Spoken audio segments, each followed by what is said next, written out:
Okay. Hi. Hello. Hi, everyone. We are live right now with Marshall. Thank I you. am super excited to be with the amazing Marshall today, and he's Thank you. gonna be giving us the tea on how he transitioned to tech. So, let's just check if our viewers are good. Just checking on everybody. But in the meantime, Marshall, could you tell everyone about yourself a bit? So, Uh, yeah, I can. Hello, I'm Marshall Burns. Excuse me. I am a software engineer. I am a Navy veteran. I'm a farmer. I do all kind of interesting things, and I'm excited to be here. we are excited to have you. We are super excited to have you. So, hello everyone. My name is Mo. I am the lady who's gonna be moderating this conversation and maybe adding some things. So, I am a full stack software engineer, passionate about building communities and connecting with others. And yes, graduating this December. So yeah. Okay, so we can get right into it, Mm, into the live. So, like you said before, you are a software engineer, mhm, specifically a tech architecture analyst at Accenture. mhm. And before then, I see that you were a US, you were part of the US Navy. Would you like to tell us more about that, about your background, Yeah, what you studied? sure. I graduated high school in 2013, and like a lot of people, I didn't know what I wanted to do. So I Mm, tried school, and that didn't work out. I tried some other little jobs there, and that didn't work out. That wasn't for me. So then I decided to join the Navy. I did 5 years of that. Had some great experiences overall. Met some incredible people, some friends for life, and that was real good. And then I got out, and um, I guess the rest is kind of history. Um, mm. so yeah. Wow, that's amazing. That's amazing. So you had different experiences doing different roles, and then you just decided to go to the Navy, which is amazing, right? Mm. Thank you for serving. That's awesome. Okay, so how did your experience in the military shape your approach to problem solving? But before then, actually, I want to know what made you decide tech specifically. Like, what inspired you to even get a career in tech? Um, so I guess I can continue the story where I kind of stopped it there. So after I got out of the Navy, I tried other things, different trades. I tried to get into heating, ventilation, and cooling, or HVAC. Mm, I tried to mm, get into automotive machining, and then I tried some other little jobs here and there. And mm, then one day, I kind of was like, let's look into this coding thing. I never really thought about getting into tech because I already had these predetermined like limitations on myself about, "Oh, I'm not smart enough, I don't have a college mm. degree," all those things. So I never considered tech, but then one day I randomly just tried it, and here we are.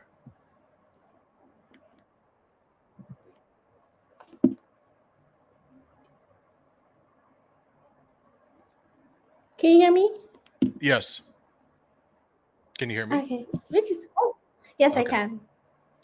Awesome. Yeah. So that's really good. I like how you mentioned you tried different things, which Hmm. is quite similar to me in a way. But although I went to college for tech, so I actually tried different businesses before I said, okay, I'm going to settle here. Like I Hmm. was into different things, and it's nice because you get the opportunity to explore and see what you can do and what you can do. But you Yep. mentioned something as you were talking. You said that you didn't you didn't feel like it was meant for you. Could you expand more on that? And how did you get out of that mindset? Um, yeah. I think growing up and into my early adult years, I kind of developed this mindset of, okay, I'm good at lifting heavy things and moving them. I'm good at being, given a task and told what to do. I never considered like technology because I always thought it was something that people with these, expensive college degrees Mm, exclusively were able to get into. So I just kind of threw that out the window early on. I mm, had no clue that it was possible to get involved in the tech industry without a college degree, or in mm, some cases even without certificates or certifications. So To get over that, I got to a point where I just needed to try something different. I tried these different avenues and I was just like, this isn't it. So I Mm. just took a leap of faith, and turns out, at least in regards to programming, that I really enjoyed it and I was okay at it, still just okay at it. And that's how I got here. Wow, that's amazing. That's really, really good. I like how you tested out different things, but then you had Mhm. to have a mindset that, oh, I can do this. And you tried it out before you then got fully into it. So, um, quick question. So, you've worked at different roles, right? You mentioned that you've done different things. Particularly, you said machinery, automated Mhm. machinery. Am I correct? So, like, how did those other roles enable you to succeed at the current role that you have right now? Like, what steps did they play in helping you to be the developer you are now? I think that kind of attention to detail, Mm, but also it kind of set me up to really want to get tasks done. I hate waiting around. If there's something to be done, I have to get it done. It's just this drive inside of me. Sometimes it's a curse, but other times I mm, think it's really good. If I there's a problem in front of me and I want to solve it, then it's got to get solved ASAP. So I think working mm, with engines in the Navy for a little while, and then trying to get out, or getting out, and then going into automotive machining for a brief period while I was in school. Um, the hands-on approach to things was would kind of set me up, I think, for success. mm. Yeah. That's really, really good.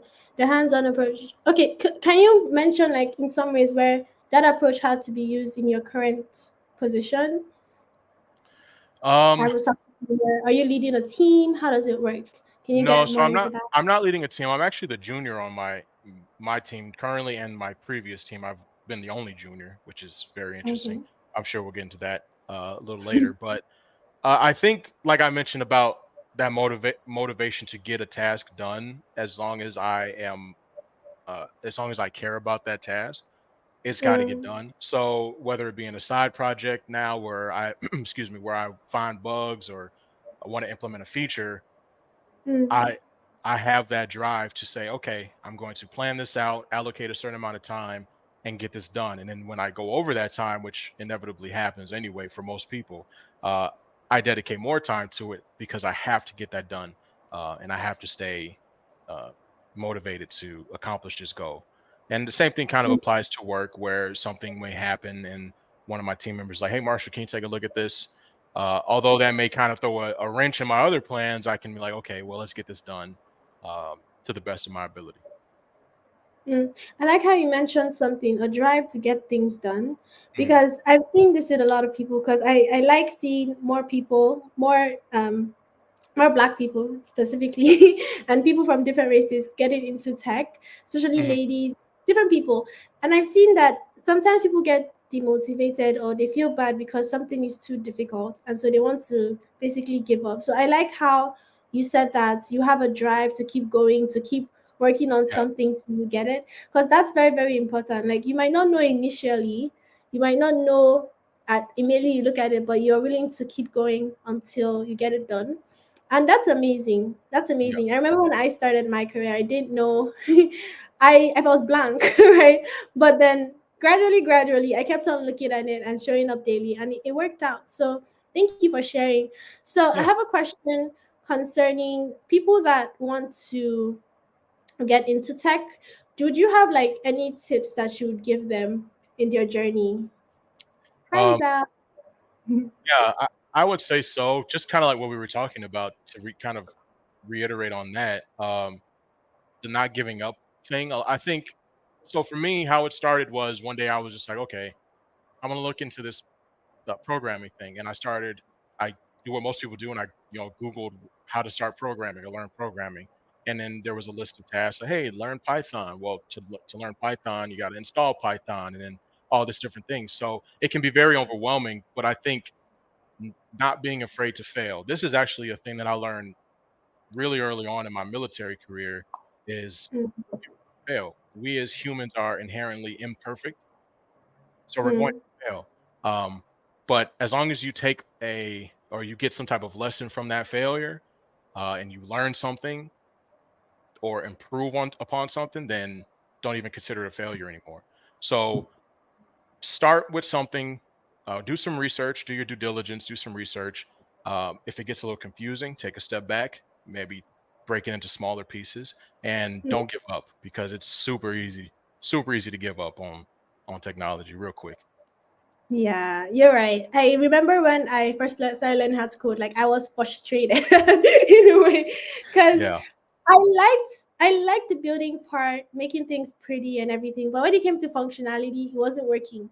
But Mm. what you said about not giving up really helped me. Also having like a support system to guide me through it. Like, do you have any support system like that? Like when you face problems?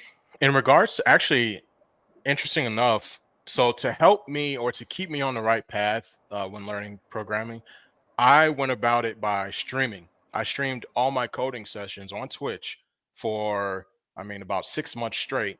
Sometimes they'd be an hour, sometimes it'd be 4, 5, 6 hours or something like that. And people would jump in the chat, and I preface the stream by saying, "Hey, I'm a beginner," and people would come in and be super helpful. And those people ended up like I made a Discord server, and a lot of those folks came into there and kind of acted as that support system, helped me with things, taught me plenty.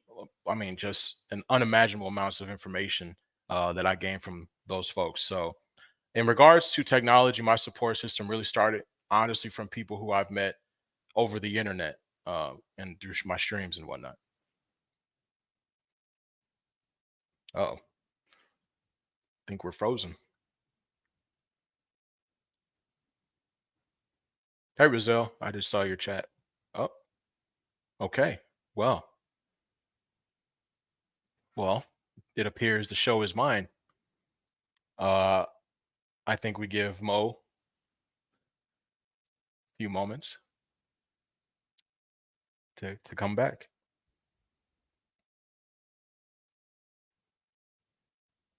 Let's see if she messaged me on anything. This might be a great time to work on my stand-up comedy routine. Apologize. Some Oh, there we go. connection issue. Sorry. No problem. Okay. So continue. So I like what you said Mhm. about you streaming. Some people don't know this, but streaming actually helps you build confidence while coding. So can you hear me? Just in Yes. case. Can you hear me? Good? Okay. So streaming helps you build confidence as you code. Like just being able to walk through your code and tell people what you were doing. Was that what you were Mhm. doing? Like were you Um, so it started off also can you by mention your Twitch account too? Just in my case. Twitter. My Twitter Your is Twitch. oh Twitch. So my Twitch is uh I guess at Schooly B. So SCHOOLYB. That's it. I don't stream as much as I used to, but I still do occasionally stream just coding. I don't really stream games or anything like that on there. Um, and when I did first start learning to program, when I was streaming, I kind of used it mostly for the interactivity from people who are much more experienced than myself. Um, I then started walking through what things did because people would look at my code and be like, what's going on here?" So then I had to explain myself, and then sometimes I would come back almost like a code review in a sense where people were like, "No, that's not what you want to do," you know. So I think I mean I agree. It's a great way to learn. It helped me learn a lot just by not being afraid to show how good or bad my code is or could be.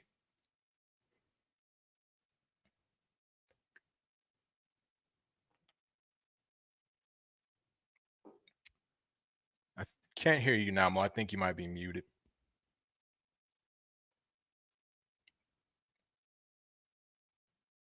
Oh, okay. The show is mine again.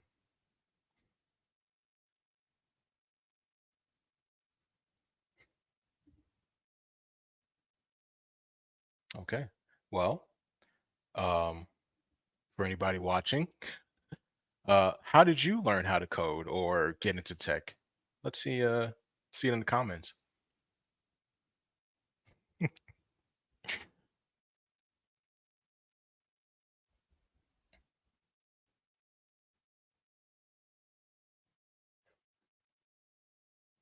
I also went to school for it after, but that was just in the meantime.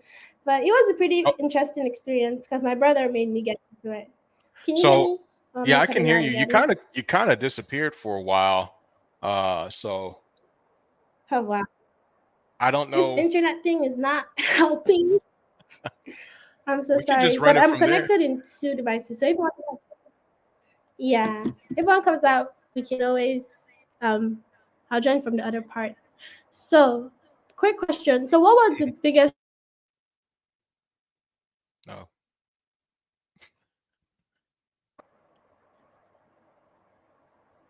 the biggest what? I'm sorry, cut out again. challenges that you faced when transitioning to your career? So, I'm Um, gonna also put the yeah, questions in the chat. Please. okay. So I think the biggest one, and I guess still is one of the biggest problems or challenges, is learning or knowing when the thing that I am writing or the code that I am writing is correct or good enough. Because I think it depends on who's looking at it, right?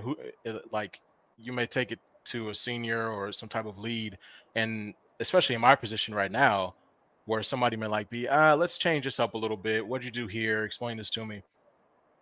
Um, so that happens even to this day where I'm just like, is this the right way to go about doing this? If not, I have to do a bunch of rework and rewrite this in some capacity. But if it is, then great. So that's honestly that's probably been my biggest one, and also kind of being overwhelmed by,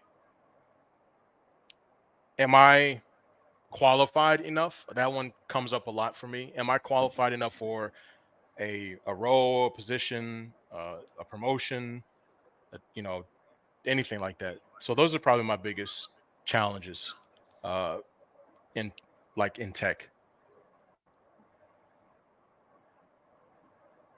Mm, mm. I get what you're trying to say. That happens to me too. Like thinking, am I really good enough for this opportunity? But how do you even like get out of that that Yeah, that state of mind? Like, are there specific tips that you have for that? yeah. Hmm. I guess like I can get in that mode where I question myself, but at the end of the day, I always just I do what I need to do. I send it, if you will. Like I tried my best to accomplish that goal. So I might be a little timid about something, or should I do this? Like I'm questioning things in myself, but at the end of the day, I will do it or apply for it or whatever it may be. So in my case, that's kind of how I go about handling things. Uh, just being confident. I think more people need to be confident in themselves. Um, it takes a whole lot of confidence just to talk to another person, even if it's through a screen. So it's going to take confidence to, um, navigate a career or get into a career that's completely just alien or foreign to you. Okay, okay. Thank you. So, another question, real quick. We spoke about how you are intentional about growing, Mhm. intentional about not letting imposter syndrome get into things. But how do you relax, like outside of work? How do you make sure you still have that balance between work and Um, so funny enough, to relax and decompress from dealing with technology, I utilize technology and I code, or I might listen to music here, back here, or I might go outside and do some work on my farm or watch movies. So, but 9 times out of 10, I am programming on my own time too, which I need to relax on that. But it something I think that's one of the beautiful things about it is I have found something that I just programming in general. I have found something that I really enjoy, and I can do it, get paid for it, and I could do it to relax. Like that's a dream right there. So yeah, 9 times out of 10, I'm probably programming something else. That's amazing. That shows that you have passion for Yeah. what you do, which is really, really cool. Okay, so I would like to ask, when you were a teaching assistant, right, Mhm. and a curriculum repository maintainer at Savvy Coders, what was it like, right? Because I Okay. think that was that like your first introduction to software engineering, or is it something So yeah, else? well, I attended the boot camp itself as a student, and then I was offered to hop on as a teacher's assistant. Um, so I definitely got the basics, if you will, of like full stack development. But joining that team honestly really helped me understand like how stand-ups work and things like that. Um, utilizing that Kanban board, whatever you use, Jira or what other tool out there. Um, but that was fun. I think everybody I worked with on that team was great. We all had a passion to teach students that who were and also a lot of us were all former students. So we all had this passion to and this drive to teach people the things we just learned and maybe even teach them in a better way or help them understand. That was very fun. I did that for about 9 months, and I appreciate them giving me that opportunity. Um, all around just a great opportunity. And then as far as maintaining the repository, I just completely took it upon myself to say, okay, well, one part of it is teaching students and helping them with problems and homework and whatnot and reviewing their homework. Another part is, okay, well, how can I help them learn even more or more efficiently? So I decided, okay, well, let's see what else we can contribute to the repository, the curriculum. And I added in all kind of things. My favorite addition that I added was like helping students understand that sometimes, being a faster typer can help with a lot of things. So um, keyboard shortcuts and using your mouse less and all that good stuff. So I added all kind of diagrams and all kind of stuff to try to help people um, learn and be more efficient in programming. So just a great experience. Okay, thank you. Hmm. So another question: What what a- what let's see. So how do you stay motivated to keep growing? Because tech is very dynamic, right? Yeah, When I say dynamic, I mean it's constantly changing. There's one trend or the other. yeah. AI is trending, cloud computing, different things. How do Hmm. you stay motivated to keep learning and ensure that like your knowledge is not outdated after a while? Yeah. Um, for me, it was more just finding, okay, I like programming, I like technology. What specifically inside of this gigantic bubble of technology do I like? And Mhm. more so, what more specifically inside of programming do I like? So I learned after actually working on a development team, professionally, that I'm not that big of a fan of front end development. I kind of Mhm. knew that from the jump anyway, but I'm not that big of a fan, but I do like building different kind of systems and whatnot. So my motivation to learn is for the sake of learning. I like learning new things that interest me. Maybe they won't lead to a job for me. I'm not sure, but again, I'm perfectly fine with that because I can still enjoy this as a hobby.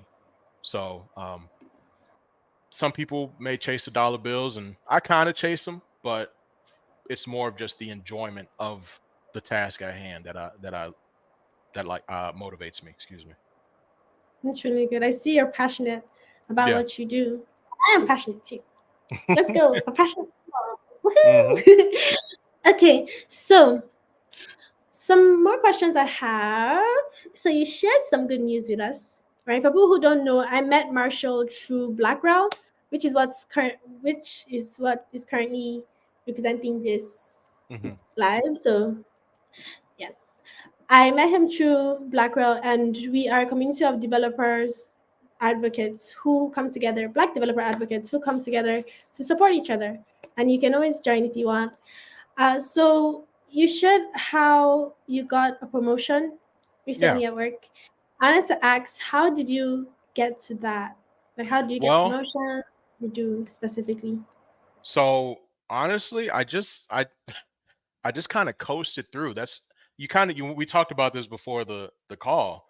Um my company operates kind of, I mean, it's we're consultants, so we operate a little differently. Um so as long as you do your job and you do it well, at some point you can kind of be like, okay, you'll probably get promoted soon. At least that's my opinion of it. I'm sure it's much more complicated behind the scenes and different levels and whatnot. Uh, I won't even try to touch on that, but yeah, I got promoted, and they're like, my lead called me into a call. I thought I did something wrong. He was like, after stand up, he's like, "Hey, Marshall, why don't you why don't you stick around after everybody leaves?" And I was like, "Whoa, what did I do?" Um, so then he's like, "I just want to let you know, you know you've been promoted. So congratulations and all that good stuff." And I mean, I was happy. Who wouldn't be happy? But you know, it's kind of just like, okay, get promoted. For me, it was kind of back to business as usual. It wasn't just like I went from, being a junior to being some staff engineer or something like that, like in just one step. So it was just kind of business as usual, but it was good. It was good. I was happy. That's good. That's good. That's good. I'm happy for you too. Woohoo! Okay, so now in your career, right? With how much you've progressed, what do you hope to achieve, right, at Mhm. Accenture Federal Services and beyond? Um, I think I can speak more about the beyond uh part. My end goal as far as tech is I'd like to start um helping developers, uh, and also I think end users too. And by that, I don't necessarily mean building applications themselves. I mean more ensuring that people know how to use those applications, or on the other side for the developers, ensuring that those developers are their their voices are being heard and the technologies they use are appropriate, and the documentation for those are appropriate. Um, so my end goal is to kind of change roles out of actual development itself and to be more of a, into developer relations or technical writing or some combination of the two. I have a I love good documentation, and I I didn't mention this when I originally went to college. I went to college to become a teacher because I like teaching people things, but of course college didn't work out for me. So I want people to be able to learn efficiently and not have to jump through so many hoops that a lot of companies and whatnot put forward. So that's kind of my end goal when it comes to tech. I don't have an aspiration for like a big, big old office with a bunch of 100 people working underneath me or anything like that. I just want to help and improve on systems and whatever I can.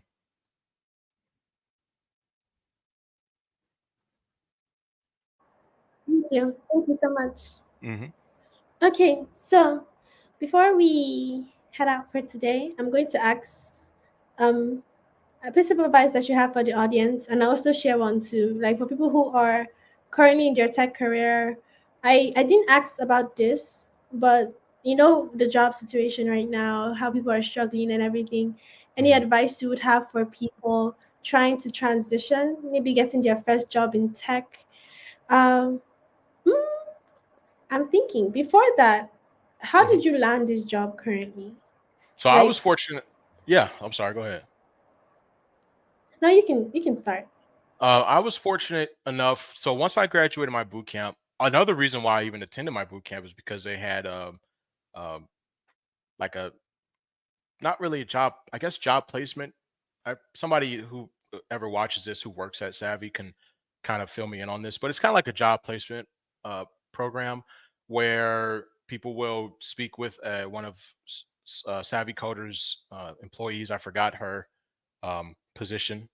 It's like director of something, but and then she'll try to find you a gainful employment. And so I actually, after graduation, I was kind of just like, man, nothing's really happened. I'm applying all these places, and I started getting that negative thought process going again of, well, am I good enough? You know, all that good stuff. So, or that bad stuff. So I actually met with her name is Lori, and I met with her, and she put me in contact with a recruiter, and then I did 3 interviews or something like that, and then I was fortunate enough to actually get the job.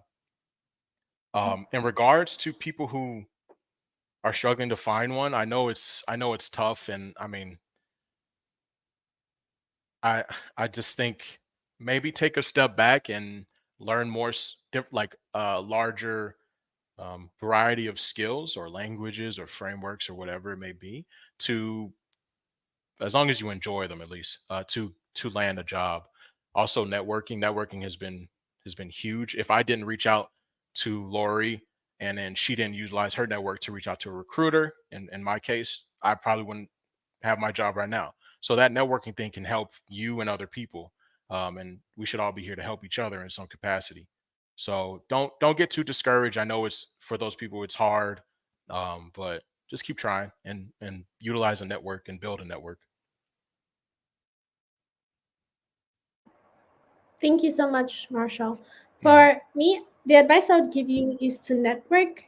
I remember before I attended my boot camp, I started college, but I was really struggling to get a job. So I said, okay, let me focus on building my skills. So I attended a boot camp too, and during that time, I learned a lot. I was drilled, and after it, I made connections with people, and people referred me for a job, which was how I got my first programming job. So I'll say network a lot, right? Utilize the community you have, right? A lot of times people make these mistakes because a lot of people are applying online, and sometimes they don't even see your application.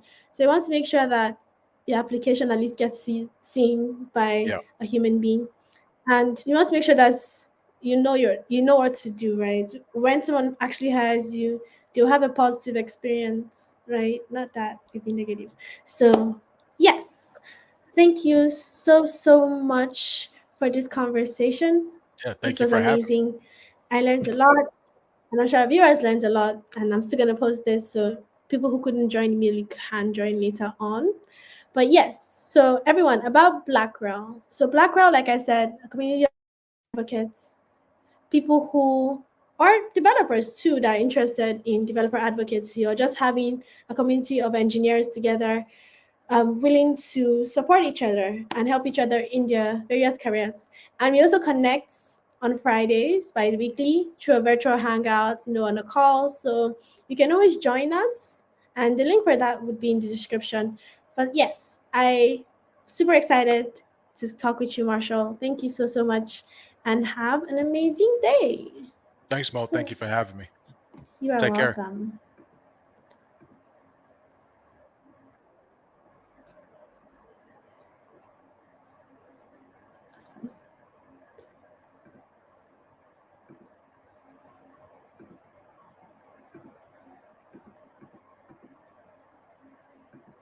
Okay.